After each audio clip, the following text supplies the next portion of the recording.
Hello, আমি ভাই কুষ্টিয়া থেকে বলছি। আমার নাম শিউলি। শিউলি, আচ্ছা, কুষ্টিয়া থেকে বলতেছেন। কি উদ্দেশ্য করে ফোন দিয়েছেন শিউলি, সেটা যদি বলতেন। উদ্দেশ্য ভাই আমার মনের কিছু কথা বলার জন্য, এই কারণে ফোন দিয়েছি। আচ্ছা, তো এখন আপনি বর্তমানে কোথায় থাকেন শিউলি? এখন বর্তমানে কুষ্টিয়ায় থাকি। আচ্ছা, কুষ্টিয়াতে থাকেন। আপনার ফ্যামিলিতে কে কে আছে শিউলি? বাবা মা আছে? ফ্যামিলিতে বাবা মা কেউই নেই, আমরা দুইটা বোন আছি। আচ্ছা, বাবা মা কেউ বাবা মা নেই। না। আচ্ছা, আপনার বাবা মা বাবা কোথায়? মা আরেকটা বিয়ে করেছে, বাবা ছোটবেলায় মারা গেছে। আচ্ছা আচ্ছা, তাহলে তো আপনাদের জীবনটা অনেক কষ্টের। তো আপনারা দুইটা বোন কার কাছে থাকেন এখন? আমি আমার নারীর কাছে থেকে মানুষ হয়েছি। আমার বড় বোনের আগে বিয়ে হয়ে গেছে, আমার এক জায়গায় বিয়ে হয়েছিল। সে স্বামী ভালো না, রিক্সা করতো, করে তারা ডিভোর্স দিয়ে দিয়েছি। বিয়ার আচ্ছা পরে এখন নানি ছিল, মারা গেছে। এখন অনেক কষ্টের মধ্যে আছি। এই কারণে মিডিয়ার সামনে আচ্ছা, আইছি। আপনার বড় বোনের বিয়ে অনেক হয়ে কিছু গেছে? কথা বলে। আপনার বড় বোনের বিয়ে হয়ে গেছে বললেন, এই তো? হ্যাঁ, বিয়ে হয়ে গেছে। আপনারও বিয়ে শাদী হয়েছিল, কিন্তু স্বামী ভালো ছিল না, নেশা করতো। হ্যাঁ হ্যাঁ, স্বামী কতদিন ছিলেন ভালো স্বামীর ছিল না, সংসারে? কিছু করতো। আমি সংসারে ছিলাম ভাই 2-1 মাস। আচ্ছা, 2-1 মাস ছিলেন মাত্র। তো বিয়ে শাদীটা কে দিছিল আপনাকে? আপনার নানি দিছিল না আপনি না, নিজেই করছিলেন? না, আমার নানি দিছিল। মুরব্বী মানুষ তো, যৌতুক আমাকে দিতে পারে না। টিসা টিসা করে, জুয়া খেলে, অনেক কষ্ট জ্বালাতে। আচ্ছা, মাত্র কারণ এই যে আমি দুই নিজে, মাসের সংসারে আপনার যে সংসারটা ভেঙে গেল কি কারণে? তো আপনার জীবনটাই যে নষ্ট করে ফেলে চলে গেল। আমি নিজেই চলে আই। মারা ধরা করে অনেক অনেক অত্যাচার করে থাকতে পারি না। আচ্ছা, তো কারণ আমি আপনার নিজেই, আপনার কোনো সন্তানাদি আছে? না না, আচ্ছা, ছেলেপিলে নেই। তো এখন স্বামী ছাড়া আছেন কতদিন ধরে আবার? আছে তো 1 বছর ধরে। 1 বছর? এই, আচ্ছা, তো এখন কার কাছে থাকেন আপনি? এখন আমি ওই যে আমার দুলা ভাইয়ের কাছে আপুর কাছে থাকি। আচ্ছা, আপনার নিজের মতো বোনের কাছে একটু থাকেন এখন? খারাপ থেকে। জি। তো এখন এই যে মিডিয়ার সামনে আসছেন কি উদ্দেশ্য করে? আমার উদ্দেশ্য, অনেক কষ্টে থাকি। তাতে শুনলাম, মানুষই বললো যে মিডিয়ার সামনে গেলে এরকম ভালো একজন মানুষ পাইবা। তোমার মা বাপ নাই, এতিম মানুষ দেখার মতো কেউ নাই।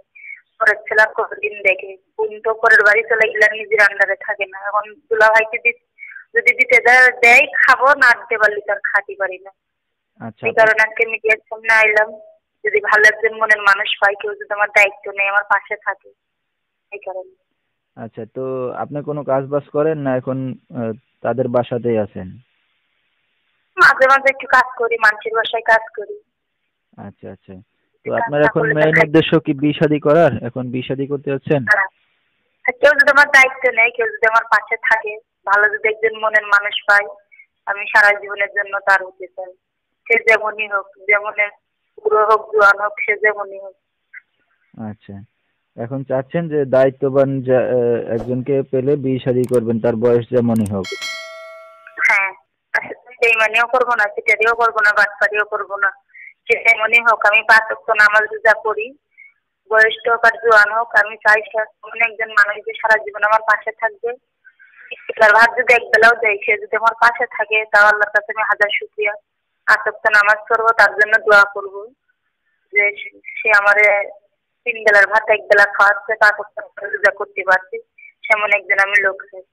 আচ্ছা, তো আপনার সাথে দর্শক কিভাবে যোগাযোগ করবে শিউলি? ফোনের মাধ্যমে, আমার দুলা ভাইয়ের একটা ফোন আছে, সেই ফোনের মাধ্যমে যোগাযোগ করতে পারবো। তো ফোনটা তো আপনার দুলা ভাই, আপনি কথাবার্তা বললে কোনো সমস্যা হবে না? না না না, আচ্ছা, আমি ফোনটা ফোনটা আমার কাছে রাখবো। আচ্ছা আচ্ছা, ফোন আপনার কাছেই থাকবে, কথাবার্তা বলতে কোনো সমস্যা হবে না? না না, কোনো সমস্যা নেই। নাম্বারটা আপনি বলতে পারবেন? না ভাই, আমি নাম্বারটা বলতে পারবো না, লেখাপড়া করি নাই তো, আপনি বলেছেন।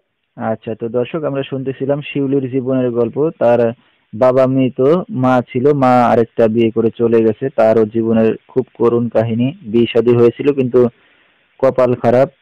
বাবা মা নেই যেহেতু স্বামীরও সুখ পায়নি। এখন চাচ্ছে বাকি জীবনে একটু সুখ পাওয়ার জন্য যে তার সারা জীবনের জন্য পাশে থাকবে, দায়িত্ব নিয়ে বিয়ে শাদী করবে।